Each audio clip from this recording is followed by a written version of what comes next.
Every night, Allah subhanahu wa ta'ala descends to the lowest heavens and He calls out, calling out, saying, what does He say?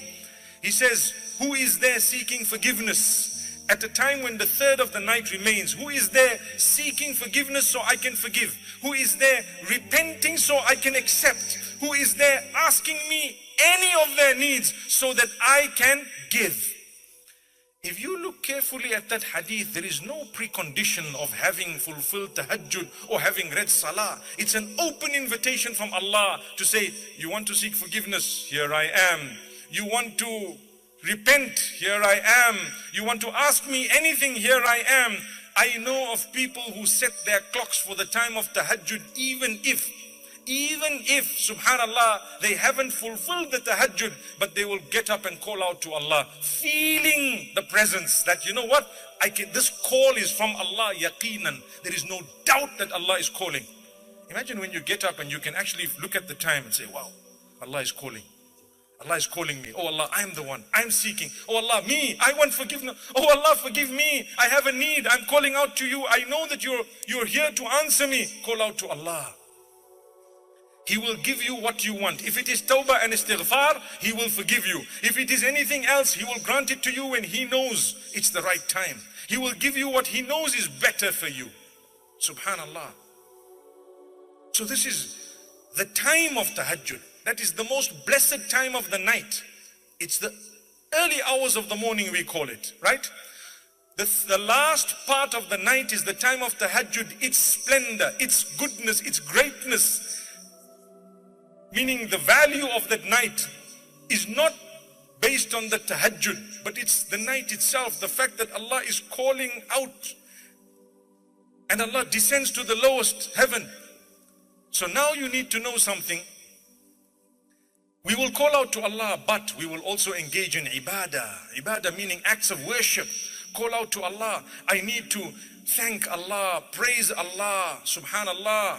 So there are few things you should do and could do. Number one, dhikrullah, the praise of Allah, the remembrance of Allah. The Quran is part of dhikrullah. You can read the Quran, it's a blessed time. Subhanallah, you would actually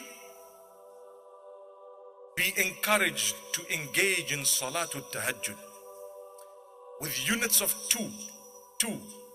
Salatul Layli, Mathna. The Prophet ﷺ says the Salah of the night is read in twos. So we read them in twos. That's the recommended, the proper way of doing things. So you read them in twos, but on condition that you are doing it with your whole heart, no rush at all. And you do it for the sake of Allah. At that juncture, and at that time, when you put your head on the ground in sujood for the sake of Allah, you are actually the closest you could ever be to Allah. أقرب ما يكون العبد لربه وهو ساجد. The closest that a slave can be to his Lord is when he is in prostration.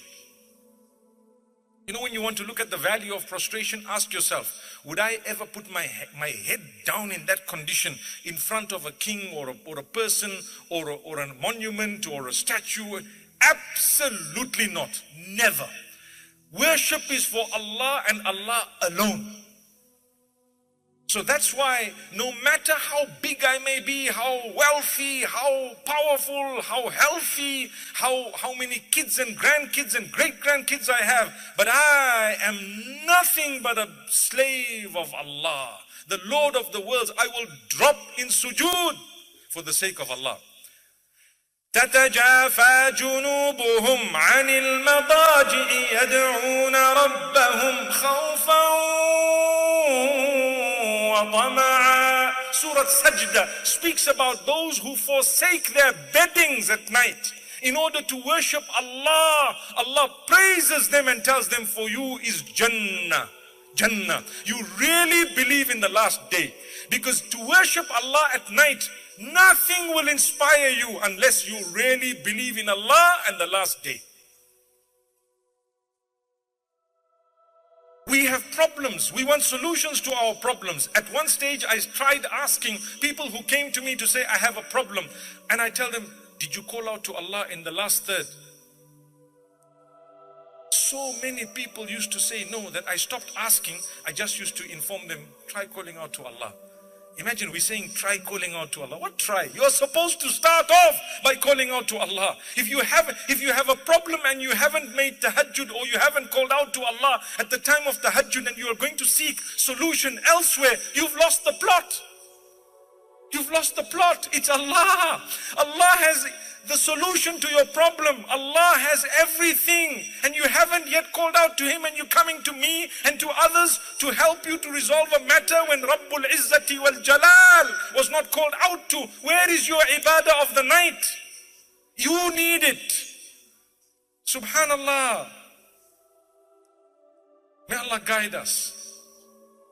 So when we speak of Rasulullah sallallahu alaihi wasallam, I guarantee you, and I'm telling you, he did not need to call out every day and to make dua and istighfar. He was not a person who was sinful at all, but he did it so that we could follow that example. Here we are claiming to be the lovers of Muhammad sallallahu alaihi wasallam. How many of us have read Salatul Tahajjud in the last 30 days?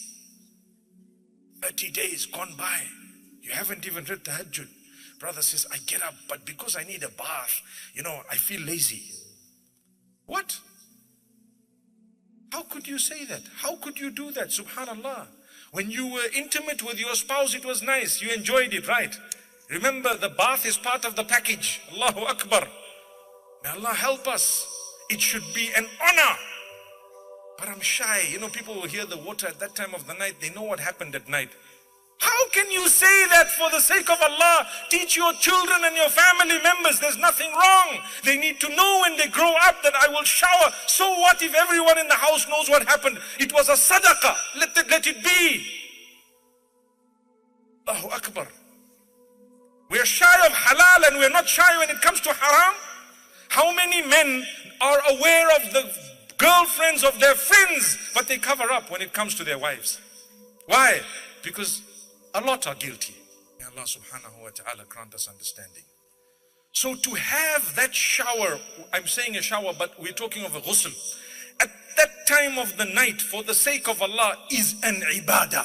Remember that. It's an act of worship. How many of you, let's word it differently, how many of us would miss Salatul Fajr with the excuse of I need a shower? A'udhu billah.